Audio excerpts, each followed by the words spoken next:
ഇന്നലത്തെ കപ്പയുടെ വീഡിയോയിൽ ഒരു മുളക് ചമ്മന്തി ഉണ്ടായിരുന്നില്ലേ, അതിൻ്റെ റെസിപ്പിയാണ് ഇന്ന് കാണിക്കുന്നത്. പേര് മുളക് ചമ്മന്തി എന്നാണെങ്കിലും ഇതിൽ മെയിൻ ഐറ്റം ചെറിയ ഉള്ളിയാണ് വരുന്നത്. കൂടെ തന്നെ വറ്റൽ മുളകും ഒരു 3 അല്ലി വെളുത്തുള്ളിയും കൂടെ നമുക്ക് ആവശ്യമാണ്. ഈ ടേസ്റ്റിനൊക്കെ ഒന്ന് ബാലൻസ് ചെയ്യാൻ വേണ്ടിയിട്ട് ഒരു ചെറിയ കഷ്ണം വാളംപുളിയും കൂടെ ചേർക്കുന്നുണ്ട്. ഇത് മസ്റ്റായിട്ട് ചേർക്കണം, ഒഴിവാക്കരുത് കേട്ടോ.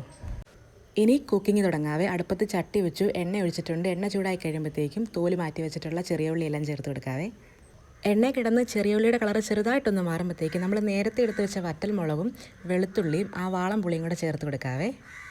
ഇനി ഇത് മൂന്നും കൂടെ ഒന്ന് ചിളക്കി ചേർക്കാവേ. ഇപ്പം നല്ലൊരു മണം വരുവേ. അപ്പോൾ കുക്കിംഗ് കഴിഞ്ഞു. ഇനി തണുത്തതിന് ശേഷം നമുക്കിതൊരു മിക്സിയുടെ ജാറിലേക്ക് മാറ്റാവേ. ആദ്യം നമ്മൾ വറ്റൽ മുളകും വാളം പുളിയും ആ വെളുത്തുള്ളിയും കൂടിയാണ് അരച്ച് മാറ്റുന്നത്. ഇത് അരഞ്ഞു കിട്ടിയതിന് ശേഷമാണ് നമ്മൾ ചെറിയ ഉള്ളി ചേർക്കുന്നത്. ചെറിയ ഉള്ളി ചേർത്ത് അരയ്ക്കേണ്ട ആവശ്യമില്ല. ജസ്റ്റ് ഒന്ന് മിക്സി ഓണാക്കി ഓഫാക്കി അങ്ങനെ 2-3 തവണ ചെയ്താൽ മതിയേ. അപ്പോൾ ഈ ഒരു പരുവത്തിൽ നമുക്ക് ചമ്മന്തി കിട്ടും കേട്ടോ. ഇനി ഇതൊരു പാത്രത്തിലേക്ക് മാറ്റിയിട്ട് ഉപ്പ് ചേർക്കണം. പിന്നെ നമ്മൾ ആദ്യം ആ ഉള്ളി വാട്ടിയ കുറച്ച് എണ്ണ മിച്ചം ഉണ്ടായിരുന്നു, അതും കൂടെ നമ്മളിതിന് മുകളിലേക്ക് ഒഴിച്ചു കൊടുക്കുന്നുണ്ട്. ഇനി നന്നായിട്ടൊന്ന് ഇളക്കി കൊടുക്കാവേ.